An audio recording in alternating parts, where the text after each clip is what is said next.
One of the great pleasures of herb gardening is the wide range of leaf interest. There are differences in color, texture, size, and scent. For example, in this bed of flowering thymes, we have the aroma of common thyme. We have about 3 slightly different lemon-scented thymes amongst them. There's the gorgeous caraway scent of the thyme called herbabarona, and there's the piney, slightly juniper scent of the thyme called Thymus azoricus. With size, we have the wonderful tiny-leafed Mentha requeenii, the Corsican mint, all the way up to the enormous elephant ear of elecampane, the herb that Helen of Troy was collecting when she was abducted.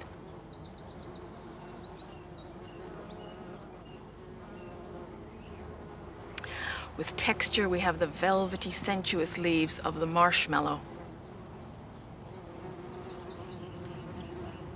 And with color, there's the full range.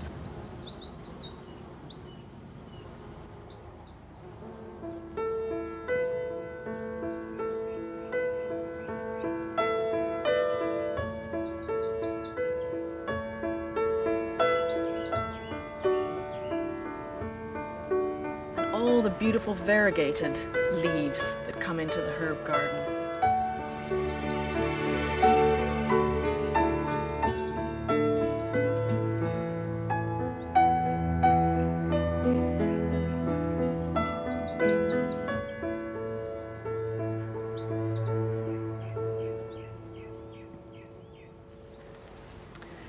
The leaf of a plant is a factory for photosynthesis. This is where the plant, using carbon dioxide and water, takes the sunlight and converts it into sugars, storing the energy in the plant.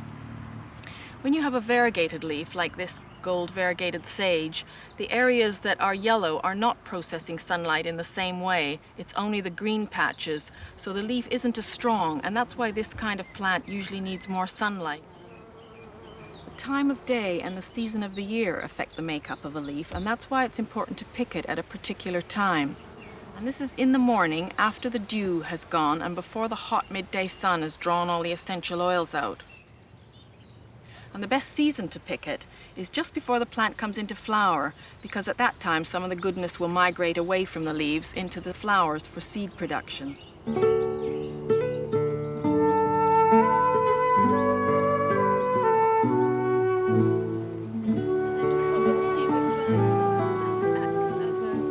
Joy Larkham grows an interesting range of salad herbs in her organic garden in Suffolk.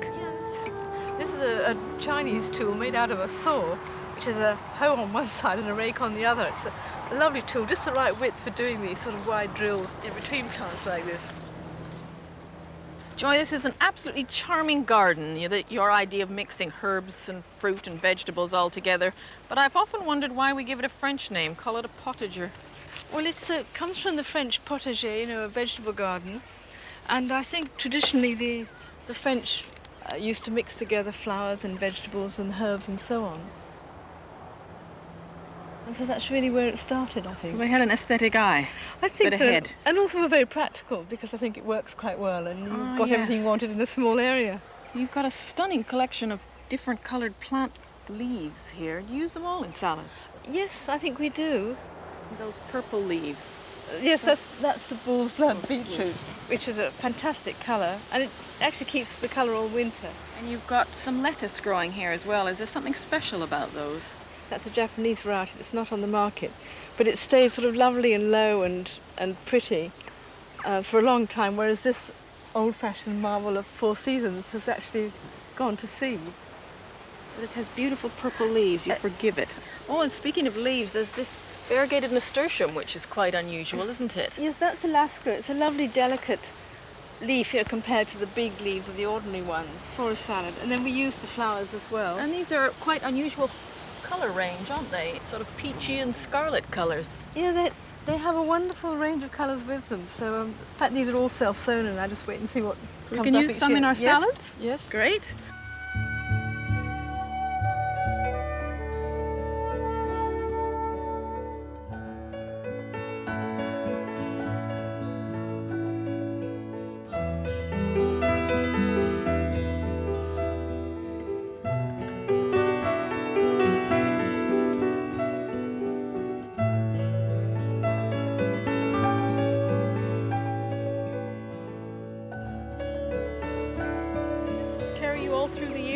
salad crop? My original intention was to have it pretty all year round, and then I found that for the winter things you had to be planting them really about now in July, when it was July and August when it was at its peak. So I decided to make a winter potager as well. Shall I show you? Oh, yes, Let's please. see.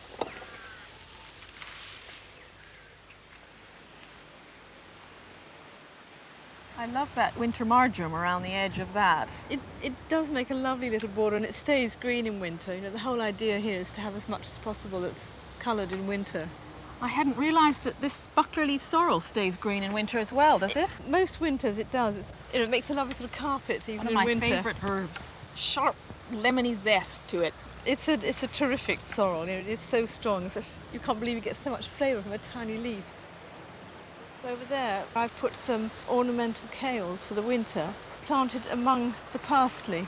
And, you know, they should grow about 2 feet high, and you'll have the parsley at the ground level later on. And it will protect the parsley a bit yes, in the winter. I think from so. frost. It'll look pretty together.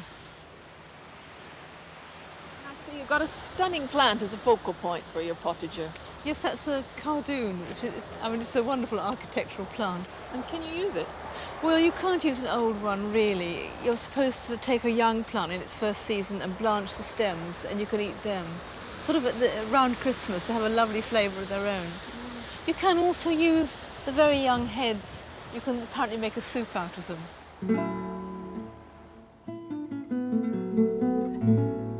Craig, I know you're keen on Tudor recipes because of the age of this house, but what's this? This is samphire, which... At Ravenwood Hall Hotel, Craig Jarvis grows fresh herbs, which his chef Andrew Jacka uses in both traditional and new recipes. And that hasn't been treated? No, that's just raw. It's a wild asparagus, and it grows right on the shores near the sand dunes, and it has a root to the base of it. And this is a particularly nice example of some samphire. It's a beautiful colour. Yes, it is. And this stunning dish here, what's in this? Well, this comes from pickling samphire. Samphire is a very, very short season, and when it's in season, you can get it in abundance. So what we do is to try and preserve it so that we can use it virtually all the year through. So what we've done here is to take some samphire and just put it very quickly into boiling water, probably for about 20 seconds, no more, and then to take it off and to put it in some good quality white wine vinegar. And the dish that you've got there is smoked salmon with pickled samphire and quail's eggs. And it's nice complements of taste. You've got the sharpness of the samphire together with the salty smokiness of the smoked salmon. Well, that's a stunning starter. What now for the main course? Well, here we've got fillet of beef, which is an old-fashioned dish. Andrew's got the fillet of beef in the pan there that he's sealing. Smells delicious. Yes. And what we use here, we've got a nice old-fashioned herb called Good King Henry.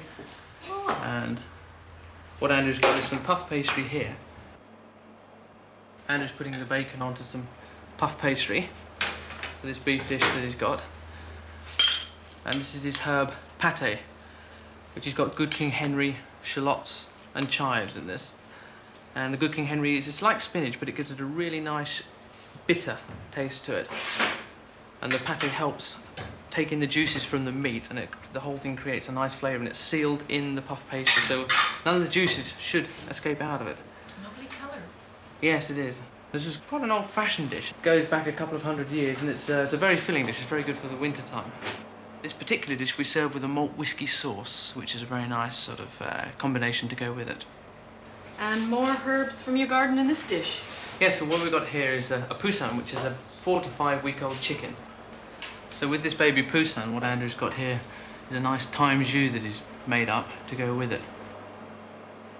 And it's filled with a herb forcemeat. So inside that you've got thyme, marjoram and chives. And he's now decorating it just with a little ring of thyme flowers, which gives it a nice rustic appearance to the dish. Garland. Yes, yeah. Very pretty. Yeah. And what would you serve with this dish? A nice summer salad. I would use an assortment of lettuces and sprinkle them with some of Andrew's vinaigrettes that he's got over there. Wonderful. Ah, your famous sorbets. Yes, these are rhubarb. The rhubarb was grown in the garden. We use these in between the starter and the main course, and they're ideal for refreshing the palate. And even herbs in the dessert? Yes, you've got some in there as well. That's a lemon balm and apple terrine. Yes, we infuse the central Bavarois with the lemon balm to give it its flavour.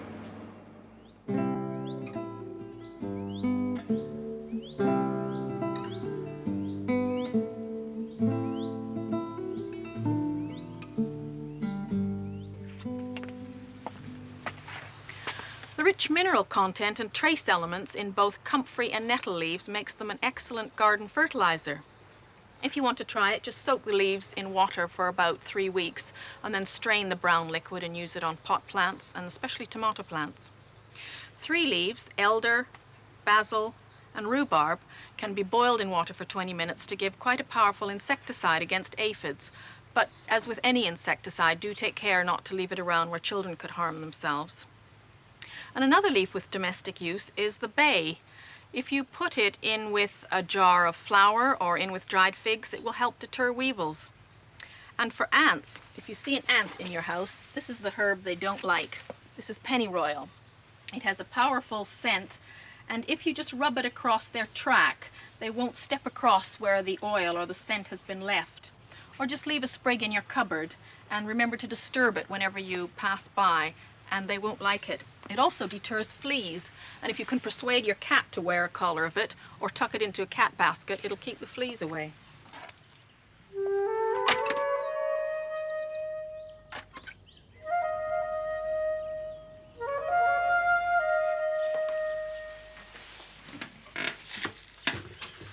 At the end of a heavy meal, a cup of herb tea is most refreshing. That lovely ruby color is from hibiscus flowers. Herb teas are becoming very popular now, and there's a wide range available packaged, but it's still easy to make your own. As an introduction to herb teas, the lovely lemon verbena and refreshing spearmint are 2 that are easy for anyone to enjoy, both fresh or dried.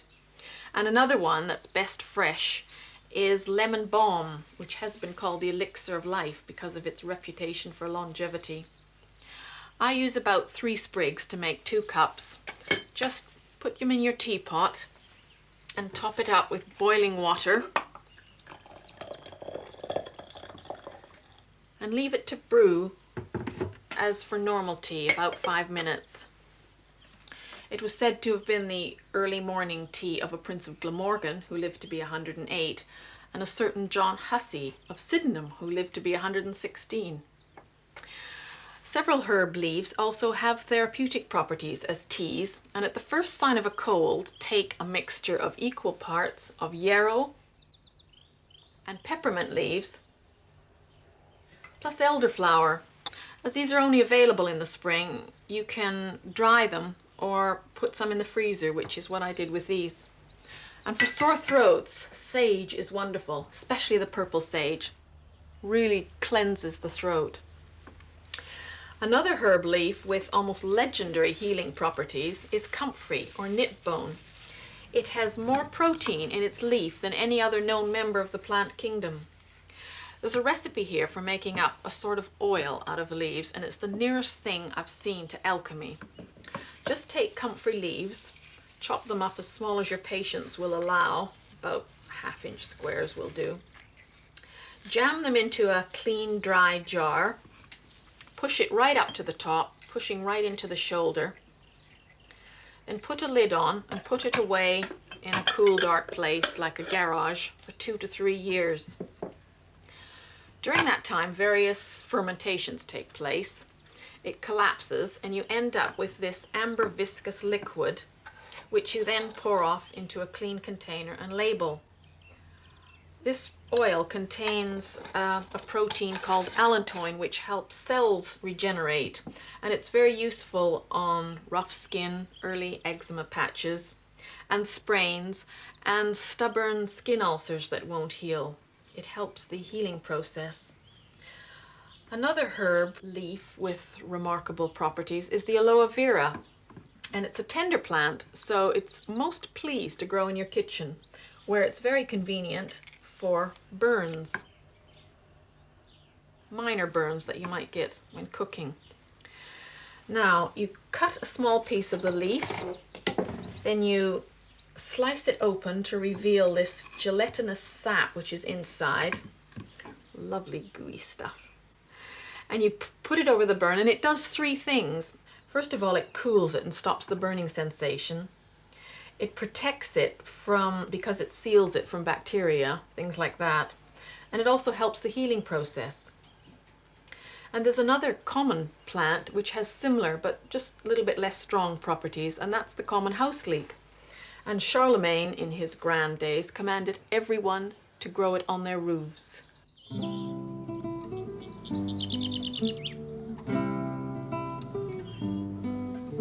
part of the herb most commonly used is the leaf, and from it we have culinary, medicinal, aromatic, decorative, and household uses, plus the odd unexpected encounter. Gainsborough is said to have used parsley as a model for trees in his landscape paintings.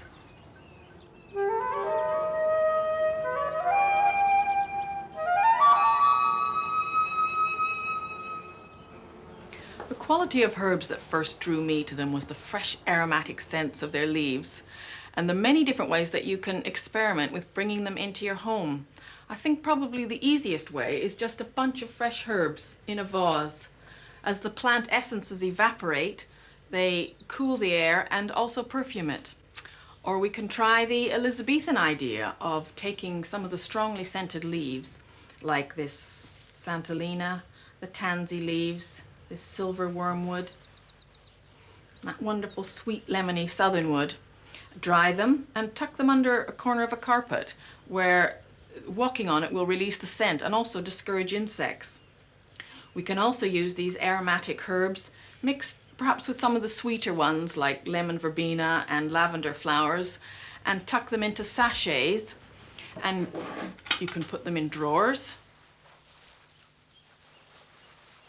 and they'll give a lovely fragrance to your little special things and lingerie.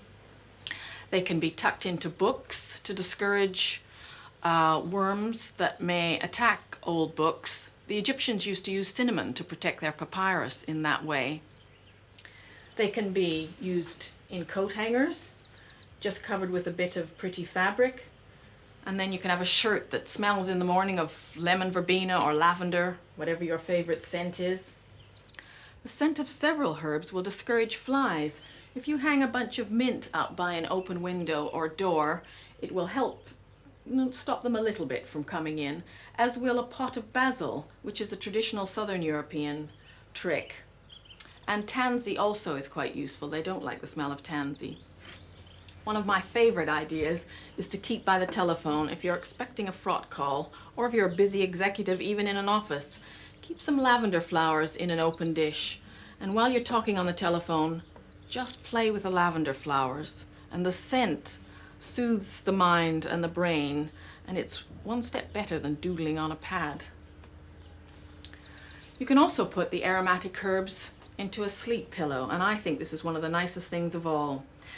Don't make the pillow too big, and have it a material that you can just tuck under your ordinary pillow, so that you sleep on your ordinary pillow, but as you turn in the night and you've forgotten that this pillow's there, you suddenly get this waft of bergamot or lemon verbena or lavender, and it can give you very fragrant dreams. Wormwood's a useful plant in the vegetable garden. It helps repel both carrot fly and onion fly. It's a fast-growing perennial, so you can get 2 or 3 cuttings of these long stems in each summer. This is a rather pretty cut leaf form called Faith Ravens. It's more decorative, but it still has that same pungent odor, and it's this odor that's so important and useful.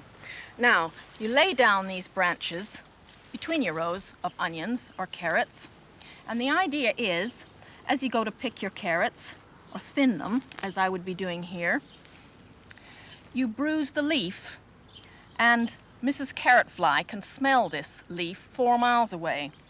So if you tread on this dried wormwood as you're doing it, you release a much more pungent odor, and it helps mask the scent of the carrot and offer you that measure of protection. And it's a similar story when you're picking onions, if you tread on your wormwood.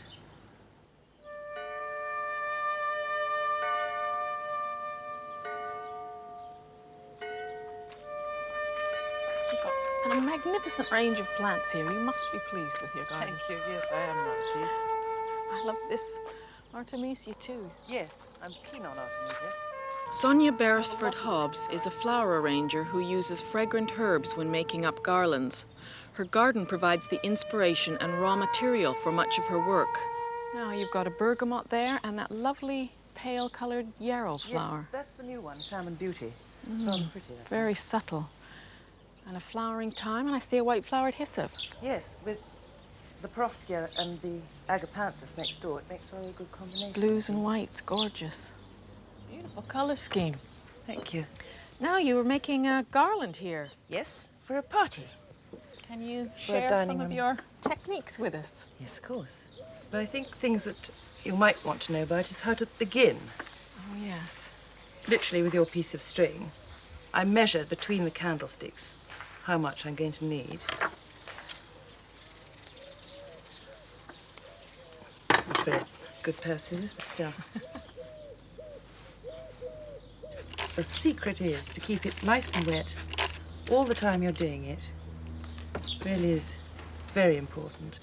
Then you take the real wire. It is a florist's wire. You cut a piece of that off. I'm using variegated box as the basis of it, which is nice and sturdy, and you start binding. Literally binding everything on. This is Santalina, and this is the new yarrow, rather pretty apricot one called Salmon Beauty. And the grey of the eucalyptus to marry in all the colours. And that has a lovely scent, eucalyptus, doesn't it? Yes, And it several does. of the plant leaves you're using are aromatics, so the garland has a lovely scent as It well does, as yes, being beautiful. absolutely. That is unusual, that variegated box. Keep binding. And not forgetting to move down, because when you're beginning, quite a nasty thing happens, and you all bunch it all up at the top, and that doesn't work. You must remember to travel down your piece of string so that it grows well. And then there's the cream achillea moonshine, which is very pretty, and Alchemella mollis, which is the flower ranger's friend, I would say. It's such a marvellous infiller. That's a lovely little bouquet, even at that stage. Little thistle to complement the blue. Tripartitum, Eryngium tripartitum. That smells divine. And this is just such a gorgeous way to bring the leaves from your garden into the house. Yes, It looks stunning on the dinner table. and on you go. It's quite simple, really, when you know how.